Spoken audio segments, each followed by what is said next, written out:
Hello everyone, welcome back to my channel Neelu Blogshala. তো অনেক দিন পর সকালবেলা উঠেছি, মানে সকালে ওঠাই হয় না, উঠি সেই 7টার দিকে, কিন্তু তার আগে আর ওঠাই হয় না। তো আজ হচ্ছে চড়ক পূজা, তো আমরা এখন যাবো ভূত নাচ দেখতে, তাই জন্য আমি রেডি হয়ে গেছি, দেখতে পাচ্ছ। তো তোমরা ভিডিওটা কন্টিনিউ দেখতে থাকবে, আশা করছি তোমাদের ভালো লাগবে। তো চলো বেরিয়ে কথা হচ্ছে। সকাল সকাল দেখতে পাচ্ছ রোডটা কতটা ফাঁকা রয়েছে, আর আমাদের এখানেও চড়ক পূজা হয়, তাই জন্য সবাই সেজে গুজে যাচ্ছে, কিন্তু তারা এখন এখানে নাচবে না, অন্য জায়গায় যাবে নাচ করতে। Hello, good morning.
আপনাদের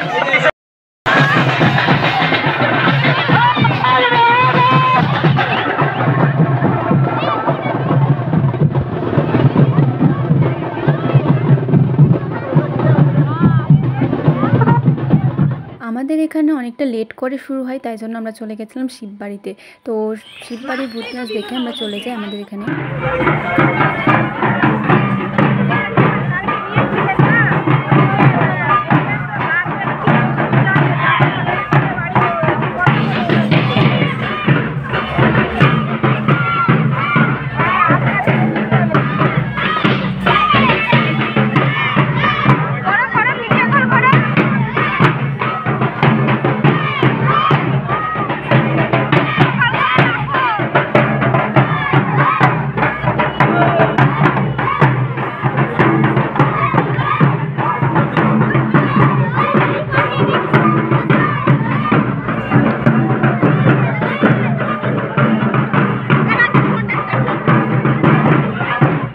আমাদের এখানে একটা নাচ দেখে আমরা বাড়ি চলে এসেছিলাম। তো তারপর আর কোনো ভিডিও করা হয়নি। তো এটা হচ্ছে সন্ধ্যার ভিডিও। তো সন্ধ্যাতে যেহেতু রোডের ওপরেই মেলা বসেছিল, তাই জন্য সবার প্রথমে আমরা জিলাপি কিনে নিই, কারণ তখন ফাঁকা ফাঁকাই ছিল দোকানগুলো। তারপর বাড়ি এসে রেডি হয়ে যায়। তো আমাকে কেমন লাগছে দেখতে তোমরা অবশ্যই জানিও। তারপর আমরা চলে গেছিলাম আবার শিববাড়িতে, কারণ শিববাড়িতে অনেকটা তাড়াতাড়ি চড়ক ঘোরানো হয়। তো আমরা যখন যাই তখন চড়কে ঘোরানো শুরু হয়ে গেছিলো। তো দেখতে পাচ্ছি আমরা মেলাতে পৌঁছেই গেছি, আর প্রচুর দোকানপাট বসেছে। তো কারা কারা কেমন ঘুরলে চড়ক পূজা অবশ্যই জানিও।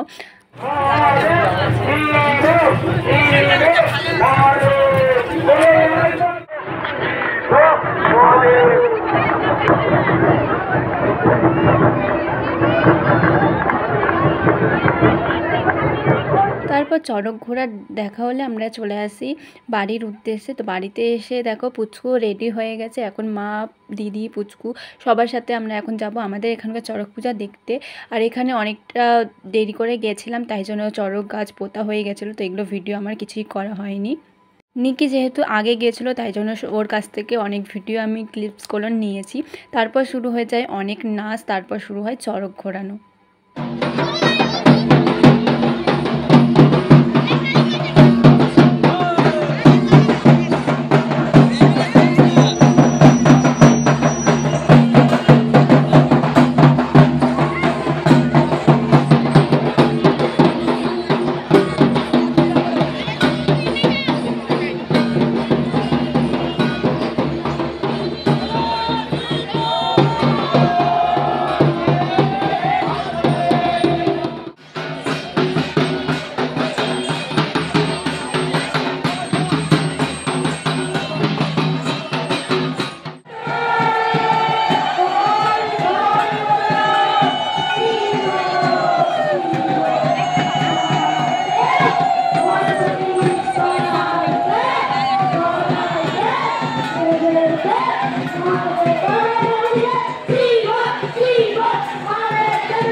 তারপর চড়ক ঘোরানো শেষ হলে আমরা চলে যাই খাওয়া দাওয়া করতে।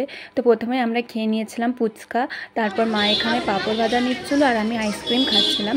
তো তোমাদের ভিডিওটা কেমন লাগলো অবশ্যই জানিও, এবং ভালো লেগে থাকলে লাইক, কমেন্ট এবং শেয়ার করে দিও। তো আজকের মতো টাটা, দেখা হচ্ছে আবার অন্য কোনো ভ্লগে।